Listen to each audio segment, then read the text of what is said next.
Welcome to today's meeting of the Portland Children's Levy Allocation Committee. I'm City Commissioner and Allocation Chair Dan Saltzman, and to my right is one of our citizen members representing Multnomah County, Adrienne Livingston.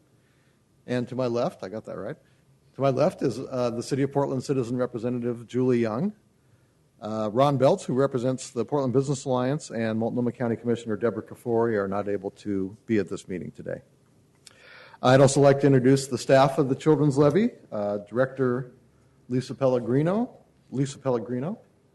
who is in charge of the after-school investments, Assistant Director Meg McElroy, who oversees early childhood and mentoring investments, Lisa Hansel, who supervises foster care and child abuse prevention and intervention investments, Communications Director Mary Gay Broderick, and Fiscal Specialist John Kelly.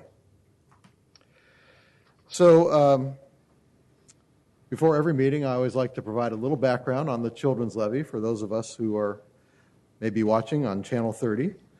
The Portland Children's Levy was created by voters in 2002 and overwhelmingly renewed in 2008.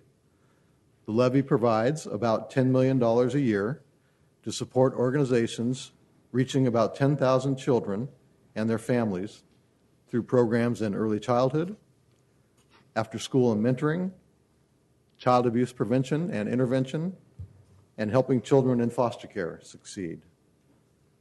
The Children's Levy operates with a 5% administrative cap, so that 95 cents of every dollar goes directly to the proven programs that achieve positive results for the city's most vulnerable children. This May, on May 21st, we will be going back to city voters and asking them to renew the levy for another 5 years. We will be keeping the same funding areas and adding an additional one, which will be alleviating childhood hunger.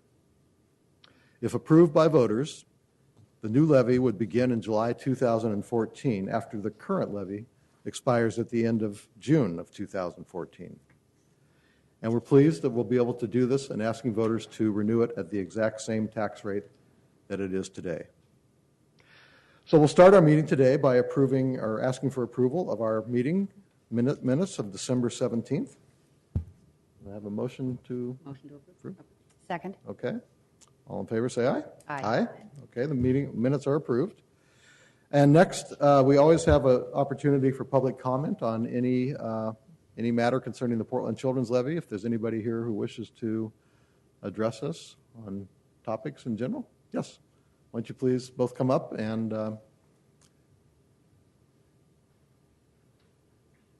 if you can just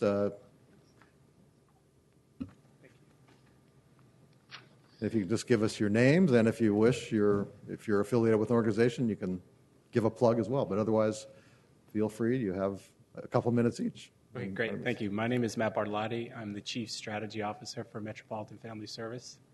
And with me is Jessica McLaren. She's the program coordinator for AARP Experience Corps. Uh-huh. And we just wanted to take just a quick moment to thank the Portland Children's Levy for its continued support of after-school programs in general, the Sun Service System, and mentoring programs in particular. And we just wanted to emphasize that without support from the Children's Levy, key outcomes that we're able to achieve in our after-school programs and in our AARP Experience Corps mentoring program would not be possible. And we just wanted to emphasize that some of the key outcomes, self-confidence, improved attitudes towards the school and connection with the school have been really critical outcomes that we've been able to achieve. And we wanted to just share a very brief story of a unique success that we've had in one of our schools. Thank you. So we met in September. We meet with all of our principals, and Principal Beth Shelby at James John in North Portland, she this year asked us if she could use our program in a slightly different way. She had all her grade levels meet by cohort, and they identified students by grade level instead of by classroom. And I just wanted to share the fact that we've had, across the program, we've had about 3 kids test out and meet benchmark or exceed benchmarks in September. And we believe that part of this is because they're getting that little bit extra. They're getting that hour a week of one-on-one time, targeting things like sight words and reading fluency and word read skills. And so we just wanted to say thank you for allowing us to help children who need just that little bit of support. And why don't you just go ahead and give us a description of Experience Corps for those Okay. who don't know it? ARP Experience Corps is an intergenerational mentoring program. We've been in Portland since 1995, and we currently serve about 300 children one-to-one. Our mentors are older adults. The average age is, I think, 69 or 71 this year, and they each mentor about 15 hours a week, serving 5 kids one-to-one. Great. And if there's any potential mentors out there, they can contact Metropolitan Family Services? Yes, please do. Okay. Well, thank you very much, Thank both of you. you, for coming here. Thank you. Anyone else? General comments? Okay, seeing none, we will then move to our first item on the agenda, which is the 2011-2012 audit, independent audit of the Portland Children's Levy. And in accordance with the ballot language, the Children's Levy is audited once a year. And I'm pleased once again to say we have received a clean bill of health. And John Kelly is here to present the highlights of the audit. Good afternoon. Welcome. As Commissioner Saltzman said, the compliance examination, compliance audit has been completed. You all have copies of it, and it's also available on our website. McDonald Jacobs are our outside auditors, and they completed their report just a couple of weeks ago. And what they check is our compliance with relevant laws and regulations, the most important of which is that we remain within the 5% cap. That means of the dollars that come into the fund, we are limited to only 5% being spent on administration of the fund. And once again, as every previous year, they found us to be in compliance with that. They also take a look at our procedures, how we work with the city Office of Management and Finance to process payments, and they've checked everything out, and they had no new recommendations for changes. So that's great, especially for me, the fiscal manager, that they're happy with how we're doing things, that we're taking care of the funds that come in, that over 95% of them are going right out to the agencies with whom we have grants. That's all I've got to say about that. Anyone can, as I said, take a look at it on our website if they want further detail. It's riveting reading. Okay. But, yeah. Any questions about the audit?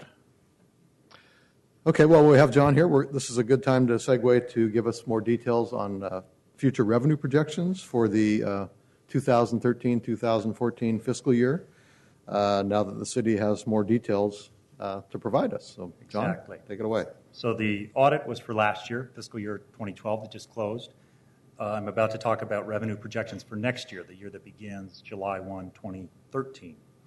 So Josh Harwood, the city economist, provided revised revenue projections in January, and they actually improved a little bit, not even a percentage point, but better to have them look a little bit better than a little bit worse, and that's what they did this time. So there's really not a significant change from his prior projections. We expect to have enough revenue to fund grants at the current levels through next year, which is the final year of the current levy. The grants included in this funding would be 53 competitive grants and 5 leverage fund grants for a total of 58 grants. Great. So the revenue report looks good. Yes, and we're fine for this year as well, which I reported in December. Okay. Any questions on that? Great.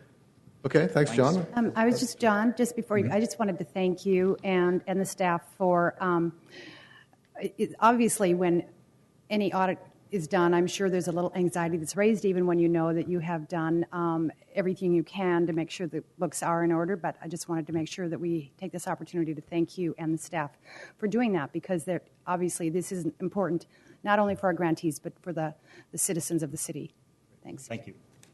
Thanks, Julie. So the revenue report leads us right up into our next into our action item for today, and that is we'll be asked to vote on grant renewals for the 2013-2014 year. Last year we voted to renew contracts for just 1 year in light of uncertain revenue projections. So staff is here today to make a recommendation on funding for grants for the next fiscal year. Exactly. 13-14. Lisa Pellegrino.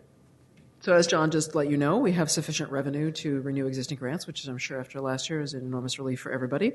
And we just wanted to run you through briefly the process that we went through in coming to our recommendation, which Dan already primed you for, that we are recommending renewal of the current grants.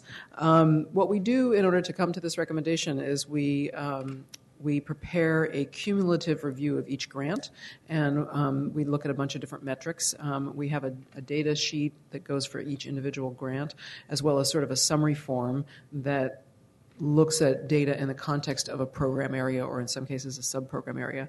And we fill those out, or we complete those. They're cumulative, and we do those for each grant. We send those forms out to the grantees so they can take a look at them once they're completed to make sure the information looks right to them, that there's nothing that we got wrong or mistakes or other errors or concerns that they have.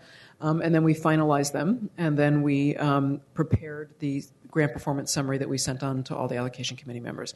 So if you'll recall from that summary, we look at a number of different metrics, and I'll just briefly review them, sort of more for the sake of doing it in public, since you're, I guess, aware of them already. We are looking at the number of children and families that are supposed to be served in comparison to the contract goals.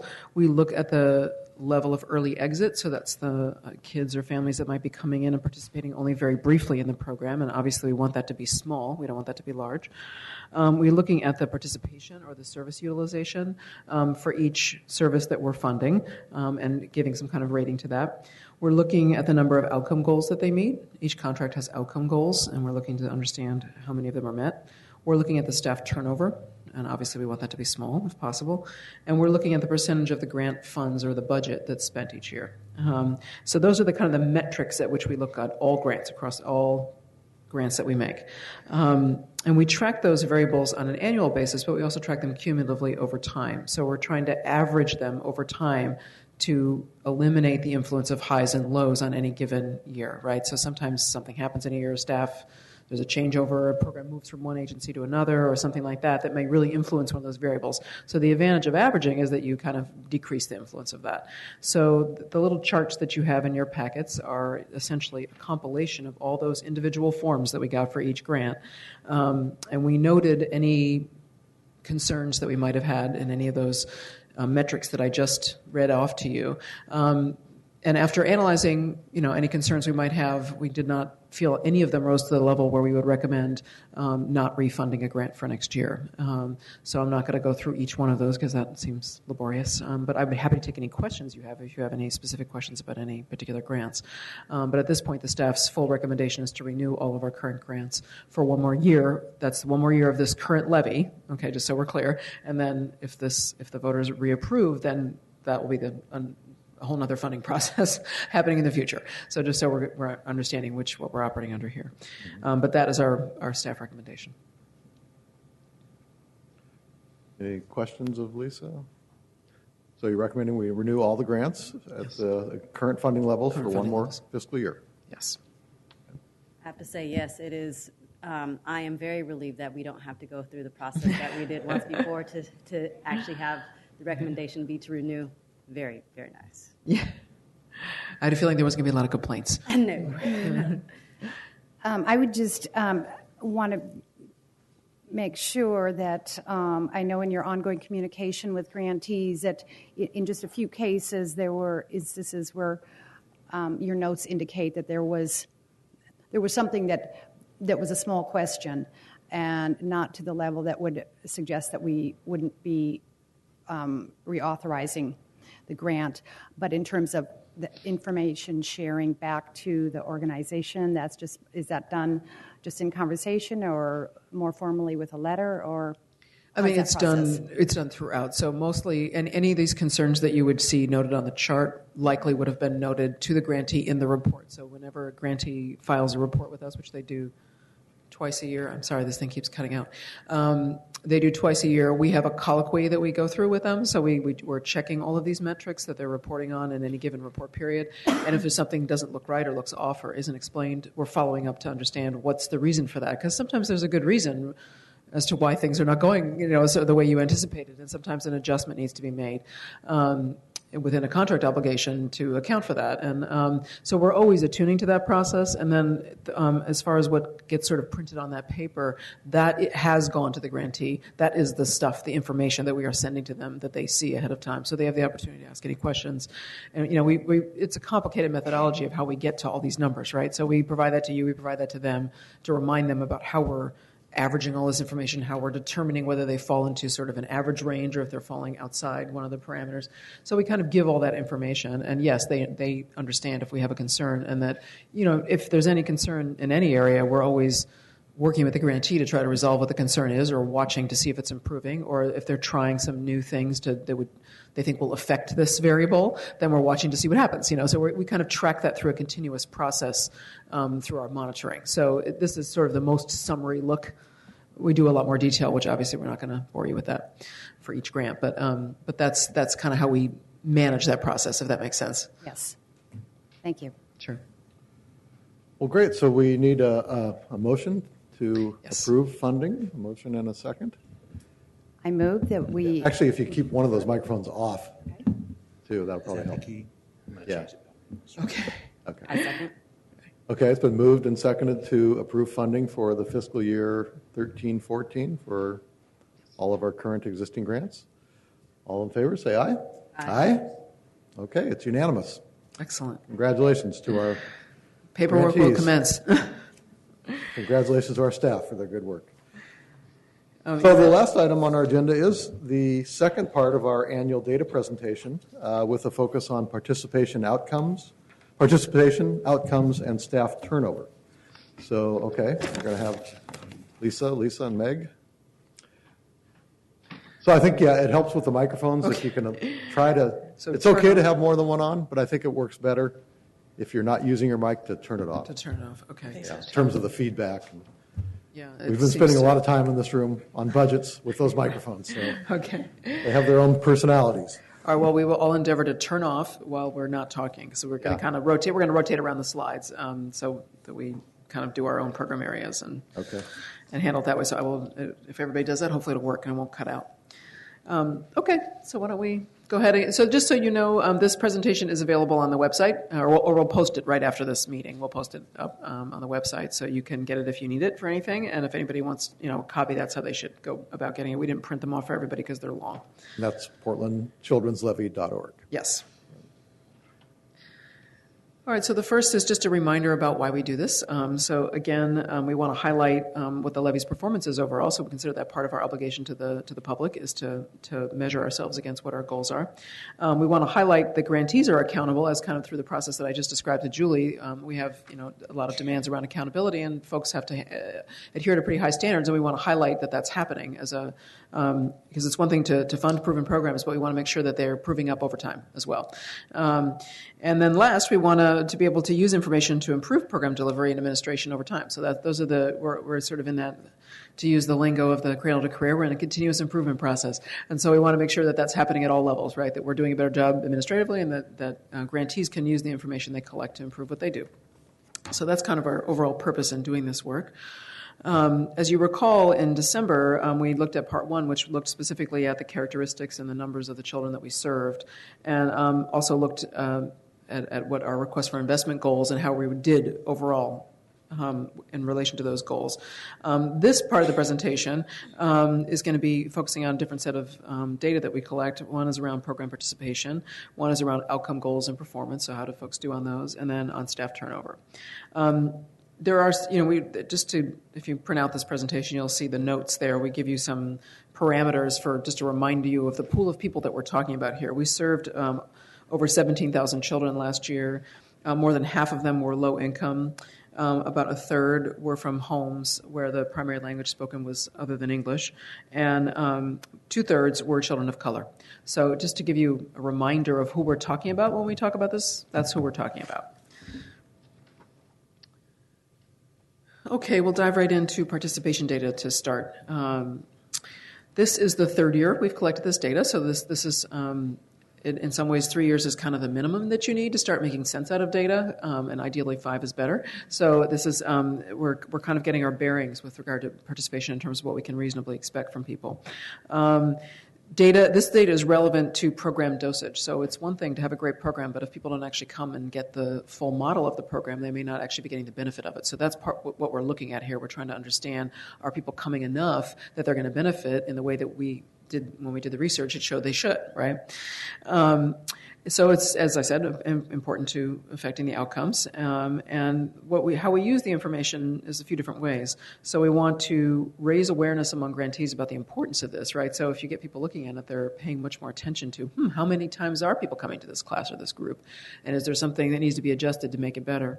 And then we also want to be able to establish expectations. I mean, this is something really more for the future, to establish expectations, hopefully if the voters renew us, to be thinking about for different categories of service, what are reasonable expectations? What should we ask of people within particular types of programs? And then long-term goal is using the information to more effectively focus services on populations that can best use them, right? So one thing is that there may be a very needy population, but you may not be able to serve them with the service that you would like to serve them with because they have barriers that you cannot solve for them to be able to participate. So then maybe you have to think about a different service or configured in a different way or delivered by somebody else. I mean, there's many different variables there that might lead you to, but I think that's something that we should be thinking about when we look at what the participation rates are for programs. Okay, we can switch to the next slide, which is this is a slide showing what the number of, or I should say the percentage of kids and families or whoever the relevant service population was over the past 3 years, that have participated to meet the participation threshold that's set by the program. So we ask every program to set a dosage, if you will, that they think is necessary in order for people to meet outcomes. And they base that decision on their experience, any data they have. If they've collected this data in the past, they might have information about that. Or on research sometimes, if they have a model that says, okay, well, the model says you need 18 hours in order to get this outcome, that's what we found, then they'll set their floor at that, or their participation threshold at that amount. So this... Give us, go ahead. Just choose an example of a participation threshold for one of our grantees. Sure. Do you want to give one for home visiting? Because I'm not going to fall down in early childhood. But. Sure. So for most of the home visiting programs that we serve that offer monthly home visiting, the participation threshold for that is at least 6 months of being in the program. And those programs are multi-year programs, so we want to see that for at least the first period that the family has enrolled in the program, they're staying at least 6 months before we can sort of begin to expect change with what's happening in the home due to their involvement in the program. So 6 months equals 6 home visits then? Typically, yes, it should, yes. Yeah, okay. 6 months, but the 6-month expectation applies to some of our other programs too, where there's a lot more that could be happening in that 6 months, but yes. Yeah, okay. Yeah. Great, thanks. And for after-school programs, just to give you a parameter, it might be, like for some programs, it's 30 days of participation. Most of our thresholds are set in hours because that's more consistent, and we know really how much we're talking about. So that's, I mean, it could be 30 hours of participation, or it could be 50. I mean, it just depends on what the nature of the service is and the type of outcome they're trying to get. So we try to structure that in a way that makes sense. And we're often relying on the experience of many of the folks we fund have been in business for many years, and they've been doing this for a long time, so they have a good sense of what they need. And in some cases, they've studied it already themselves. They do the data themselves before we even ask them to say, so they know what they should be shooting for, if that makes sense. So it's a useful measure. As you can see, it's been, when you compare, if you look at the slide, you compare those 3 years of data, we can show that more of the parents and kids and families that we're serving are meeting the thresholds that are set by the programs for outcome tracking. So that's a good trend. That's what we'd like to see, is more people coming more of the time. So that's a positive. And folks, I think, have really gotten much better at tracking this information, too. I think they're making sure that they capture everybody well, because it's one thing, it's not easy to do data, and I can tell you the folks sitting in this room deserve all of your applause at the end of this presentation for all the hard work they do to collect it, because it's a lot of work for them. And I want to highlight that throughout this presentation, that this is the result of their hard work. Okay, so on the next slide, you can see what some of the differences are in meeting the participation thresholds across the different program areas. So we look at them in the aggregate for all of our grantees, and now we look at them also, we break them down by program area to understand if anything different is going along. So in most of these program areas, you did not get much variation from year to year. So that's overall good. That helps us understand whether we're hitting a sweet spot. The two cases where there's the most variation in early childhood and in mentoring, in early childhood, this was mainly due to the way that a particular participation threshold was calculated for a set of programs. And that changed in the second and third years. So the first year was kind of an outlier. It doesn't really tell us much. And in mentoring, the change was significantly due to one program that serves a lot of children where we changed the floor. They hadn't collected data in the past, so we collected data for 2 years. We looked at the trends, and we changed the floor based on what we could do an analysis of how much service it took for kids to be able to meet the outcome, and it was less than what they had originally set. So that's why you see some variation there. But overall, we're looking for fairly consistent trends and slight upticks if we can, and that's pretty much what we have in all program areas.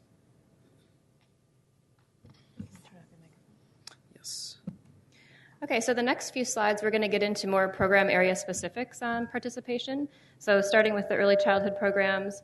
In this slide, what you see is the percent of participants, typically parents, families, or children, that met the participation threshold by the three main types of services that we provide in early childhood. So center-based services, so those things would be sort of a Head Start that takes place in a classroom, center-based childcare, early Head Start that takes place in a classroom, home visiting. So those monthly home visiting programs I referred to earlier, as well as there's a home-based early Head Start component that's included in that group. And then any programs that we fund that offer classes, whether they're parenting classes or other types of classes that aren't necessarily a center-based daily preschool or childcare setting. And so over the 3 years, you can see that what I think these data are sort of telling us is that there's a trend that you can kind of expect in each of these three types of service, that in center-based services, somewhere around 90% of children will stay in the program long enough to meet the participation threshold, so that's that 6-month mark. In the home visiting types of services, somewhere around 80 to 85%, and then as Lisa mentioned, the first year that we collected these data, the way that the participation threshold was defined wasn't quite a wise way to go about the data, so we revised that. So those data are kind of outlier data, so we didn't even include them in this presentation.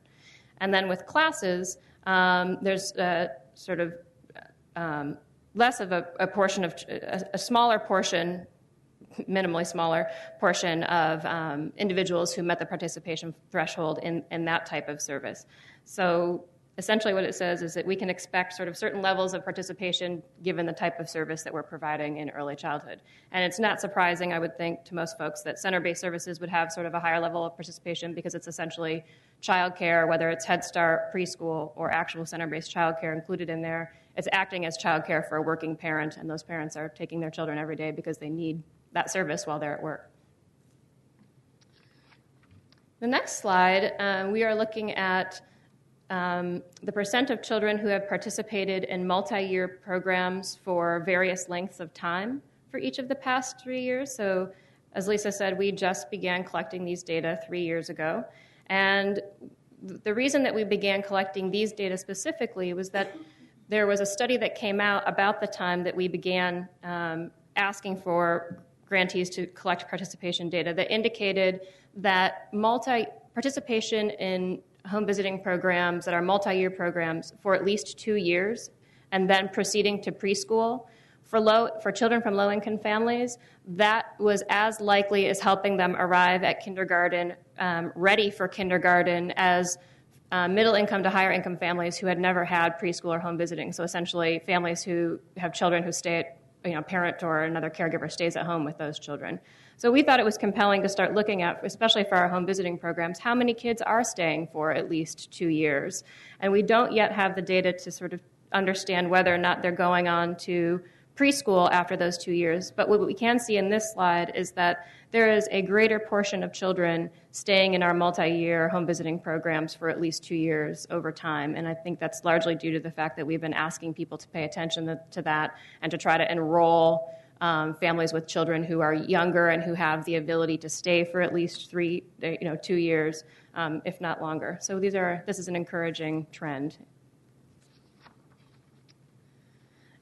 So in the next slide, we're looking at the percent of children and families who are participating in home visiting services or group services, all typically offered through home visiting programs like a parent-child group at specified levels of service. So these specified levels of service are intended to understand how well people are completing the home visits that are offered in the model and how well they're meeting the number of home visits, so that's the home visit goals, in order to derive the benefit of the service and have the outcomes that research says would come from these types of services.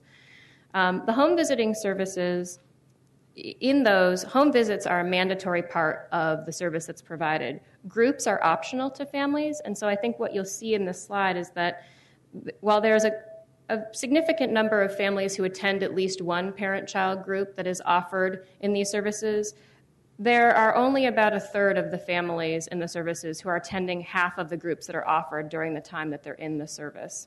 We continue to monitor this trend. It's continued to be sort of a challenge for grantees. The biggest thing that they report to us is that in the winter months when it's raining, if folks are taking public transportation and you have more than one child, it's pretty difficult to stand in the rain and take several buses. And I don't need to paint the whole picture. I think you get where I'm going here. So group services tend to have just slightly less participation compared to our home visiting services. Turn this on. Okay, before I start talking about the child abuse prevention and intervention and foster care grants, just want to point out that we fund a wide range of programs and services with different service model types, with different components, and different intended lengths of service. So it makes it a little bit more challenging to aggregate some of this data because we're not necessarily comparing apples to apples. And I'll point out some of those kinds of examples as I go through the slides, but just want you to keep that in mind that that's a difference in the child abuse and foster care areas as compared to the other program areas. So with that, I'll move to the information in this slide. In this graph, this graph illustrates the percent of children and families that received a specified level of service, much like what you just heard from Meg in the early childhood slide. So the first set of the first column there is around intended home visits, and this is how many families or children received at least 75% of the intended home visits. And you'll see that that's been around 70 to 76%. Over those 2-year period. And again, this is one of those places where this data can help us set a standard of we should expect 70 to 75% of the intended home visit to be that families would participate in 77 to 75%. However, this is one of those places where the intended amount of home visits may be as few as 4 home visits for the entire service or as many as 2 to 3 home visits a month for at least 6 months. So there's a wide variance there, and I think it's a distinction to really keep in mind here. The second column there is around parenting classes, and this is about 75% of the families over these 2 years. Parents have attended at least 75% of the classes offered. And this is where it is more standard. We have about 5 programs that offer parenting classes, and they're typically around 10 to 12 classes in a series. So that's one of those places where we could say it's more standardized. And then the third column looks at children their attendance in classes in the relief nurseries. And here there's more of a variance between the 2 years. 1 year at 66%, the other at 81%. 83%. And the program model itself has a standard of 75% attendance. If you happen to average those two, it does come out to 75%, but we would expect that based on the model of being 75% attendance. In this next graph is foster care, and it's talking about the percent of children or families that participated in a specified level of service each year. In this case, I'm not able to break it down by service component because with the 8 different foster care programs, they offer very different components. So the best that I can do to aggregate here is looking at of what the service model is, 75% of how many children or families received at least 75% of what that intended service model is.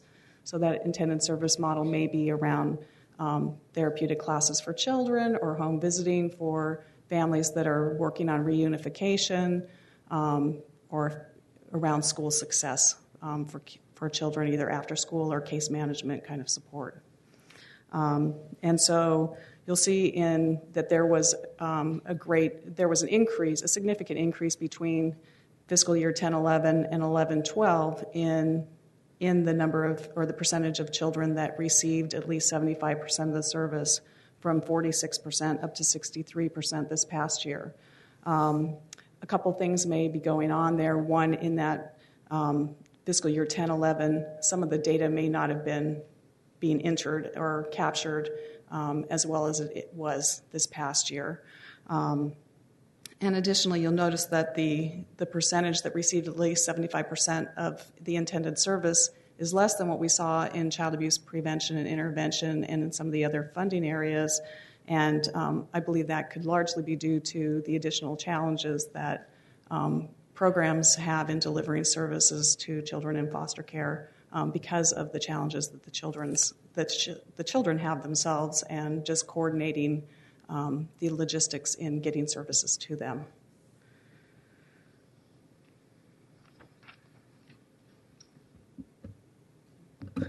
Mic on, mic off. Okay, so after school, this first graph here is looking at participation levels by program type. So again, we break down after school. I've sort of broken it down into 3 major types. Non-SUN full-service programs. So full-service programs are offering after-school component, a parent engagement component, and in some cases, case management component, as well as usually family events, some kind of group activities. And enrichment programs are usually single focus, so that's usually a smaller amount of service that's offered, and usually focused on, say, we have chess, we have art programs, music, things that are just single focus, and then SUN programs, which you're all familiar with. So you can see, the participation rates in all of these are fairly stable over time, and I think that's, again, good. It points to us being able to establish standards, for future funding that we would be expecting, X amount of percentage, or this percentage of people to be able to come this amount of time. So that's helpful as we look at the data over time. You can also see that you're not quite apples and oranges here because, as I mentioned before, the SUN programs set their threshold in the number of days, and that was done to align with the 21st Century programs that many SUN programs originally got their original funding from the 21st Century federal source. Say number of days, meaning number of days per week? For a whole year. For a whole year? That Yes. a child should be in the SUN program? Yeah, they set their threshold for outcome tracking at 30 days. So they're only going to report outcomes in the 21st Century system, which is all over the nation. So they're gathering data from the whole country for kids who came at least 30 days. But 30 days can be an enormously different amount of service, right? You could have anything from really 1 hour to 3 hours, depending on how the program is structured. So that's a big difference to me. That's like 3 times. It could be, from 30 hours to 90 hours potentially, right? So we would prefer, we didn't want to set so we ask people who do our SUN programs, because they have to report to the county this way, to measure that 30-day standard, but then we track how many kids fall into the different hours brackets. So if we provided some additional data that we analyzed. So at least, on average, about 60% of the kids who are going to SUN programs are coming 50 hours a year, which is a hefty amount. So, I mean, for full service programs, the minimum is 30 hours a year, just to give you kind of a parameter there. Most full service programs that we fund actually require a much higher amount of service than 30 hours. Most of them are upwards of 50. Just because they provide a lot more service, right? So they're wanting kids to come much more of the time, and because they want them to get the full model of whatever it is they're doing. So that's just something to keep in mind. That's why the percentage for SUN is so much lower than the others, because the 30 days is a different measure. If we were tracking the number of days that people come, we would probably get different measures on the others as well. So overall, I would say trends are good. Participant rates stay stable, and we should be able to project forward and understand what level we can expect in the future from these types of programs. So I'm still having trouble understanding why the participation threshold for the SUN schools programs is like half that of a non-SUN full-service program. Can you explain that? Well, what I'm saying is that you can't directly compare them, because the threshold that we use for the SUN programs, like I said, it was done to align with what the county requires, because the county funds the bulk of the SUN system. So we aligned with them so that people that the data can be all rolled together and reported together. Does that make sense? So over the whole SUN system, they can say, of the kids that met the participation threshold, which for them is 30 days, this is what happened to those kids. So in order to keep people in one reporting pool, we went along with them on that. We asked for additional information so we could understand on average, like what was the range of hours that most kids were getting. So we can still understand something about that, but the threshold is not the same. Does that make sense? It's a bit of a I don't know how to describe it. It's how you're thinking about what the minimum is to track an outcome on somebody. That's what we're reporting here. But if we're looking at the hours of program that someone's actually getting, SUN kids are getting more, about 60% on average are getting at least 50 hours. And most of our full service programs, that's similar. Does that make sense? So based on what you're saying, basically, if you were to use the way that you're calculating things in comparison to how you have to calculate it based off county, the numbers would be higher. Yes, exactly. That's what I'm saying. Thank you. It's always good to have someone who can rephrase you. Okay, why don't we go ahead and move to the next one? Overall, definitely interrupt if you have questions. That's helpful, because I never know if I'm being clear. So on the next slide, we try to take a look at, so one of the things we want to understand is, do kids come back for a second year of program, where that is possible? Keeping in mind it's not always possible. Sometimes people have to move schools, all kinds of things happen, whatever. It's not always possible to attend 2 years. But for the folks that had the chance to be able to attend 2 years, how many of them did? Because what research shows is that longer-term participation, kind of what Meg said, same in the after-school area, longer-term participation for over multiple years gets better outcomes. So what we can see is that enrichment programs sort of had the lowest percentage of kids who come back a second year, and that's due to a lot of factors related, like, maybe you did the bicycle class and you don't want to do it again. You earned your bike and you're set. So, I mean, there's reasons why you might not, go back to his program the second year. For the full service and the SUN programs, you see a hefty percentage coming back in the second year. SUN programs, not surprisingly, have the highest percentage, and I think that's because they're the most stable in the sense that they stay at the same school. Typically, we're not moving schools with the programs, with the exception of Marshall to Franklin because the kids moved. But other than that, it's not moving around. And so and they also offer a whole range of programming, so you can try different things in different years. So it kind of makes sense. But overall, good rates of program return. So those were encouraging. All right, I can leave it to Meg for mentoring. All right, so in this slide, you can see that the percent of youth that have participated either at the 6-month level or 1 year of service level has been consistently above 80% over the past 3 years. And we care about these things because research indicates that in mentoring services, there's a high possibility of there being harm to youth who stay shorter than 6 months. So we want to see these numbers being pretty high and where they are.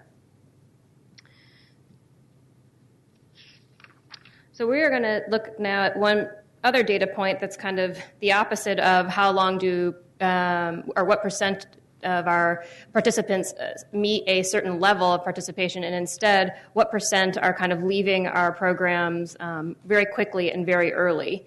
And we look at this to sort of understand, is there high turnover in the program in a way that sort of leads us to want to ask other questions.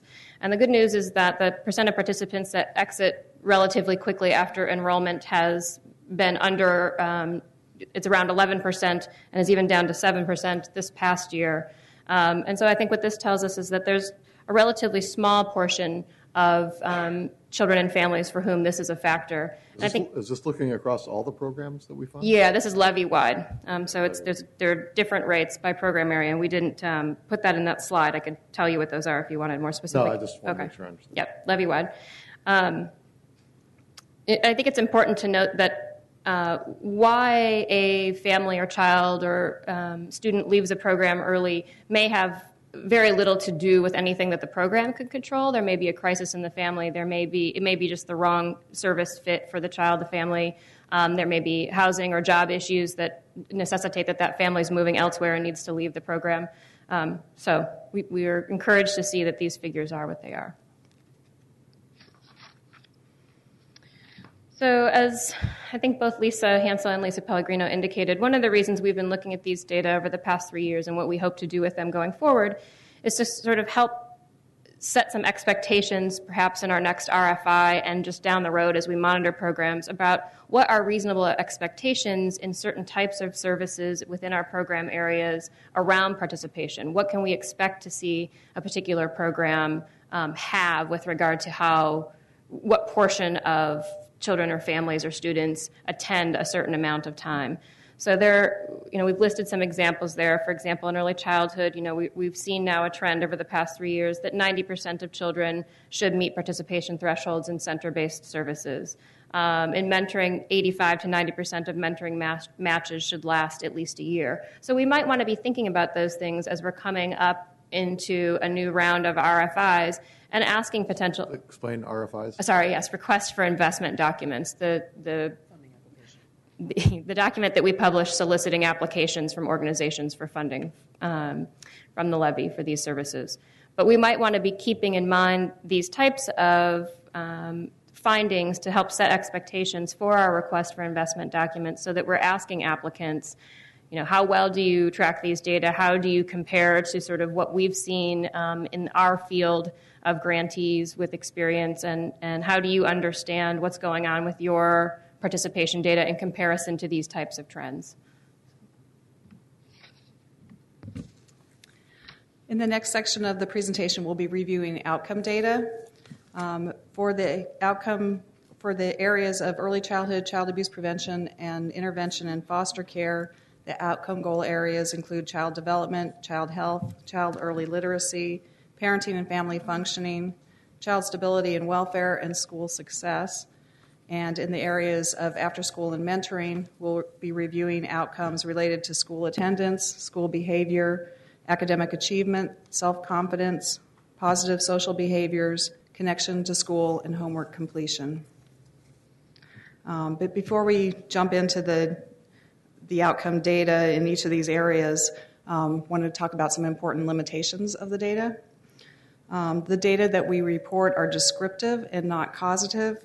In other words, the data help us understand some of the things that have happened with children during the time that they are receiving services from the grantees, but what they don't tell us is that the program specifically caused these things to happen.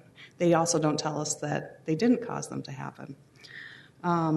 Also, many of the data points provide information on the progress that's been made by children while they're in programs. An example of this is the developmental outcomes that you'll hear about in early childhood and child abuse prevention and intervention. And additionally, the percentages that you'll see in these outcome areas don't relate to all 17,000 children that have been served, but specifically to the children for whom the outcome is measured. Not all programs measure the same outcomes, as well as the children need to meet the participation threshold that we've been talking about. and the assessment tool or other measurement for the outcome needs to have been administered. So you narrow that down quite a bit, especially in some of the funding areas. You'll see the ends are pretty small. So in the notes for each of these slides that are in the presentation, you'll be able to see the specific end that goes with any of the outcomes that we're reporting on. Okay, in this next slide, we're looking at across all of the program areas, the percent of outcome goals that were met by the grantees each year.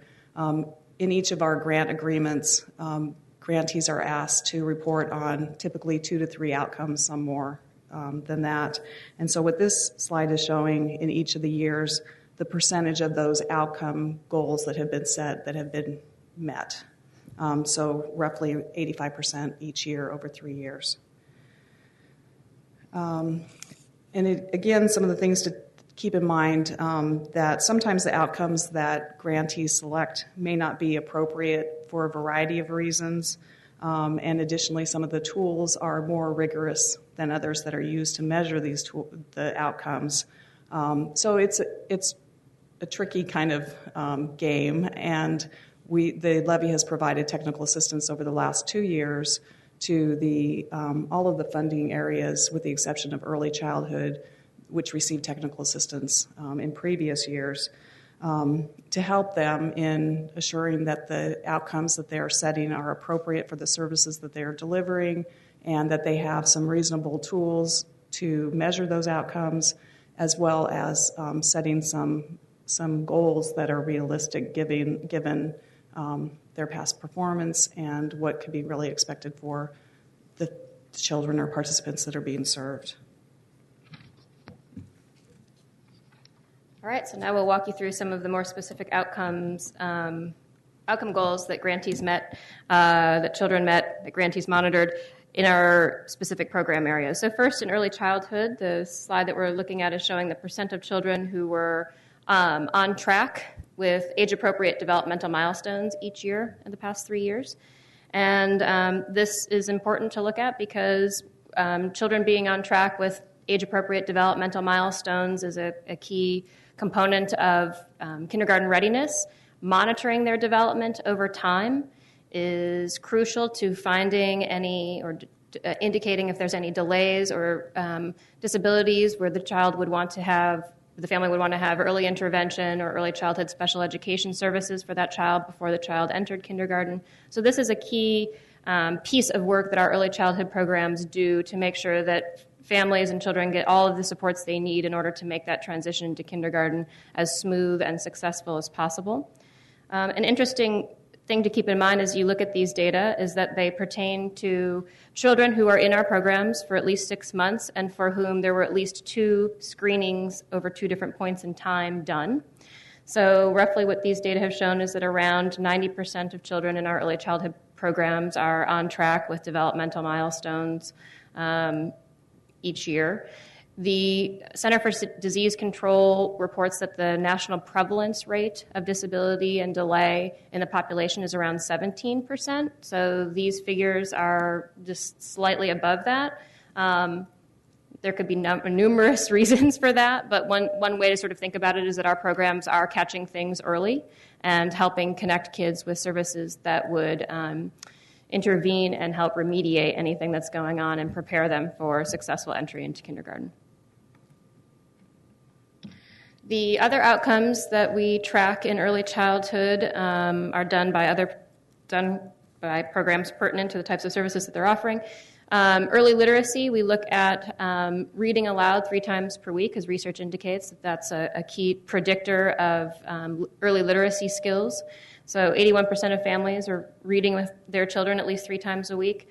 We look at health screening and immunization information because it's imperative that children's basic health needs are met as they enter kindergarten and that they need to have immunizations up to date in order for public school enrollment. So these are sort of key factors for helping parents have everything they need to support their children as they enter kindergarten. And then within our programs that are working specifically on parenting and supporting parents and developing their skills and knowledge, over 80% of the parents that are working toward these types of goals met the goals that they were working on. Did I say 80? Okay, I meant to say, I thought I said 80, but it's over 80. Okay, in the child abuse prevention and intervention area related to the child development outcomes, Meg has gone over the importance of those outcomes and measuring them. In this funding area, it's specifically, or it's important to look at the social emotional development of children who've been affected or at risk of child abuse and neglect. And the program's 75% of the children were on track with these developmental skills. And 76% were on track with other developmental skills, excluding the social emotional domain. And a really important piece here is that 99% of the children who have been identified to have a concern in any of these domains has been connected with additional services and supports, or actually provided additional services and supports by the programs. In fact, some of the programs, given that the percentage of children that do have identified needs here as compared with the early childhood was much lower. Some of the programs actually have MESD staff come to their sites and provide additional services for the children in these programs. And Meg also had mentioned the CDC percentage of 17%, and this is obviously higher than that, and it's not surprising given the high stresses and home environments that the children that are being served by these programs are currently living in. Could you explain that CDC statistic once again? I'm not sure I'm picking up what this means, what it means. That 17% of children and youth in the country have an identified developmental delay or disability. So we would expect, on average, in the population of Portland, assuming it's similar to the nation, that there would be 17% of children and youth in Portland would have an identified delay or disability. So when we're comparing what our programs are seeing with their screenings to the national prevalence rate, in early childhood you're seeing that it's lower, which we would hope that it would be. We would hope that our programs are catching those things early and connecting them to services to sort of mitigate, especially delay, and then support children and families who are living with disabilities. And then we would hope that we wouldn't be surprised in child abuse to see it be slightly higher, because we are working with populations where risk factors would indicate that those delays and disabilities would be higher, and things would be not what you would expect to be typical in the population at large. Okay. Does that help? Yeah. Great. Thanks. Okay, in this next slide, we're looking at some other outcomes that, these mics are weird, that the majority of participants are meeting outcomes related to child safety and well-being. One of the things that I do want to point out is that the ends for some of these, particularly the percentage of 82% of families did not have any substantiated child abuse allegations after receiving services after 6 months of exiting services. And that's a great percentage, and it's a great thing to track, but also need to keep in mind that it's only one program that's reporting that, and the total number of participants is 28. So again, any fluctuation there is going to change the percentage a great deal, and that's one of those examples I wanted to point out. And the same goes with the outcome around mental health, improvement in mental health concerns. The 2 grantees report on that outcome, and the total number of children that's reported about is for 58 children. So again, kind of keep this in mind and pay attention to those numbers that you see in the notes. Some of the ends are in the thousands, and where these in child abuse and also foster care are much smaller. Moving to the next slide is outcomes in foster care. Again, the variety of programming that we have in foster care, in most cases there's just one grantee that's reporting on these outcomes. 96% of birth parents are meeting parenting goals, and these are for the birth parents who are working on reunification with the families. As we know, to be eligible for the foster care services, the child needs to be in foster care at the time the program begins working service. So reunification is something that many of the programs do work on, or a few. We only have 8. So, and then 3 of the programs specifically measure what is the percentage of substantiated child abuse allegations after the family has been reunified. Can't talk. Reunified, and 100% of those families have had no further allegations within a 6-month period of reunification. Again, the N is small, but it's very encouraging, and these numbers come right from DHS, so we're getting that information. They're not relying on the family to say, were there any reallegations? 76% of children assessed needed health and wellness services received referrals for those services, and they access those services. And this is important because lots of times the children that are in foster care have not received regular medical care and follow-up, and they do have more health needs than other children in the population. And additionally, research tells us that the children that are in foster care are not receiving regular care. And so this is very encouraging that 76% of the children are referred to the services and they're accessing those services to which they're referred. Additionally, a very important indicator for children in foster care is related to school success. And at least 75% of the youth have improved school success outcomes.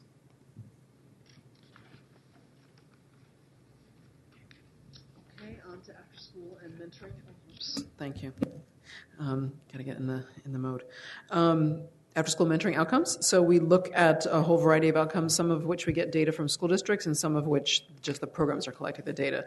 Here are 2 outcomes that we get data from the school districts. We ask them to report to us based on the list they get from the grantees. So we can see that 80% of the folks who are participating in our programs are coming to school at least 90% of days. And the significance of that 90% of days is that's there's become kind of a literature around chronic absence. There's a lot more research about that, and that's sort of the bottom threshold that people have put on attending school. You need to be coming at least 90% of days in order to be able to get the value of the instruction and be able to advance the next grade and not have other academic issues. So that's sort of the bottom line. There's been even some research that suggests that 95% is maybe where it really needs to be. So that's just sort of the cusp of that. So that's why we're looking at that. So 80% is good. We'd like to see that higher. One thing I can say is Cradle to Careers adopted attendance as its focus for one of its collaboratives. And so it'll be interesting to see if we see any movement in this number as the community hopefully becomes a little bit more mobilized around this issue.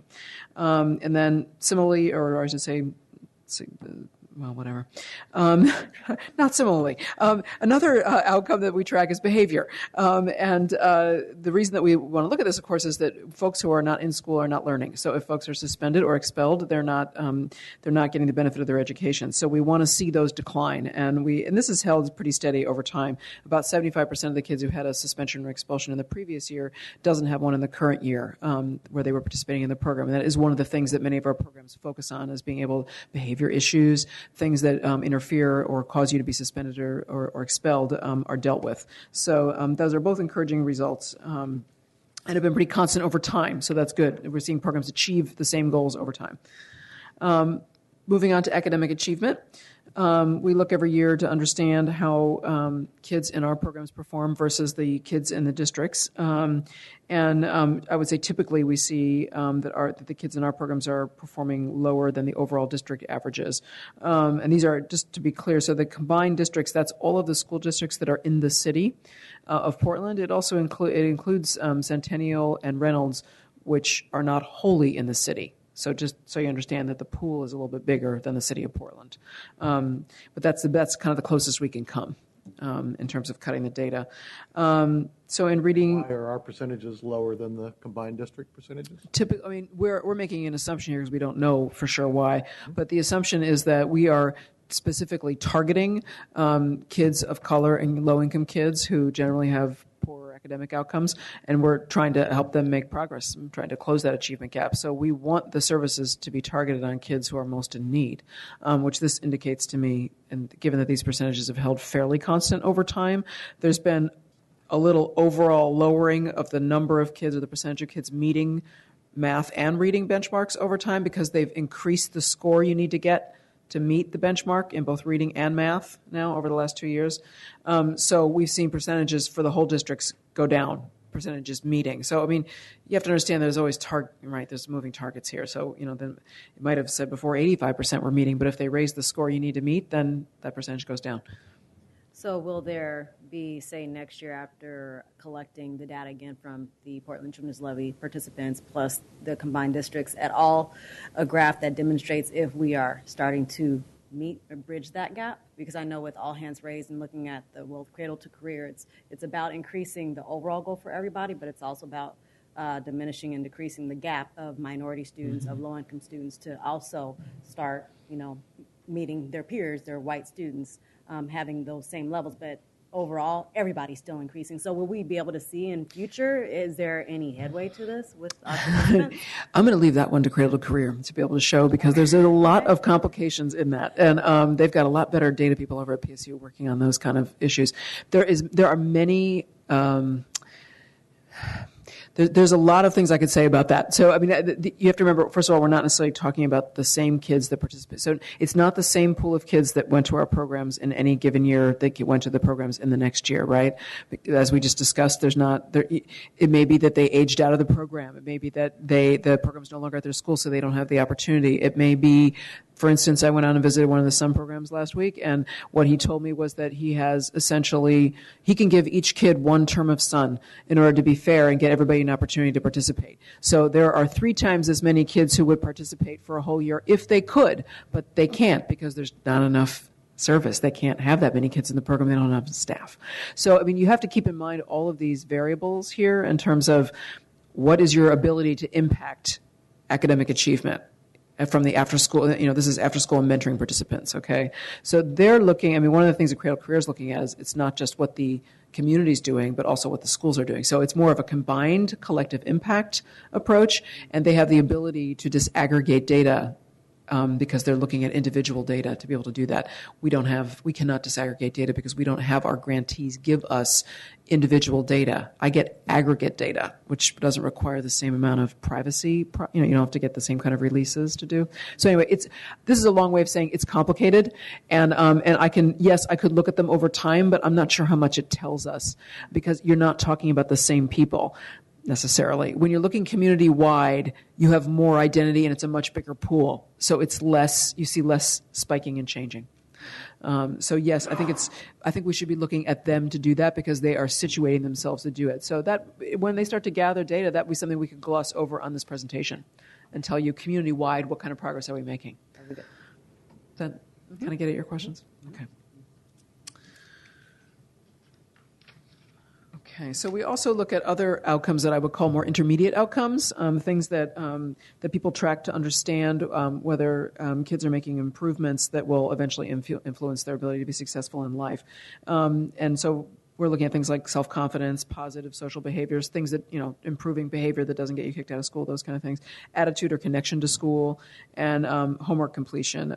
So for the programs that we're tracking these outcomes, we show overall pretty good results, at least 75% for most of them. And with homework, regular homework or improved homework completion, that's sort of our lowest percentage this year. And it's most difficult to track, I would say. It's the most complicated for people to track.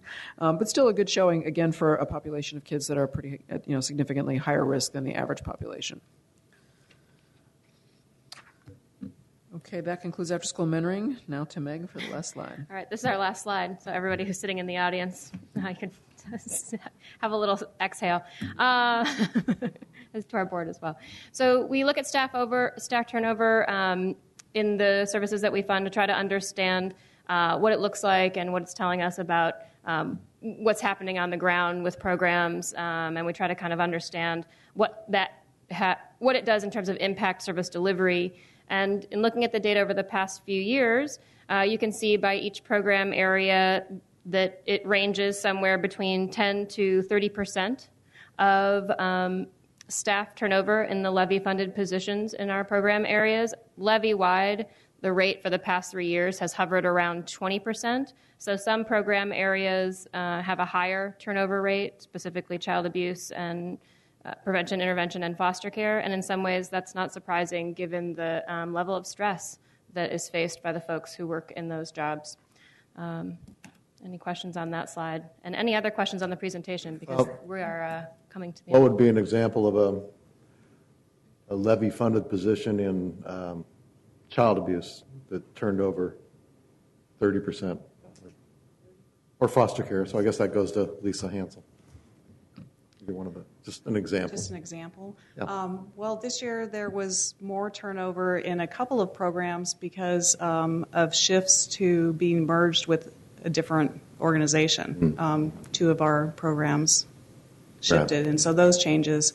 Other times I know of one program right now, there's a change in a staff person who is got another job that's a job advancement opportunity for her, and that particular person had been with the agency for 5 years and is just moving. And the service she was providing was? Home visiting. Home visiting. She was a home visitor. These are positions, these are all positions. Right. We're looking at this. So it's any funded position that the levy is covering. So it could be a management position, it could be a direct service position. It could be either. Okay. So one of the things, it's not surprising that the that positions in foster care and child abuse turnover because of the high stress, but it's also one additional stress for the families and children that are being served as well, because then that's another relationship that needs to start over. So while it's understanding, it's also challenging. Okay, now we've overloaded your brains.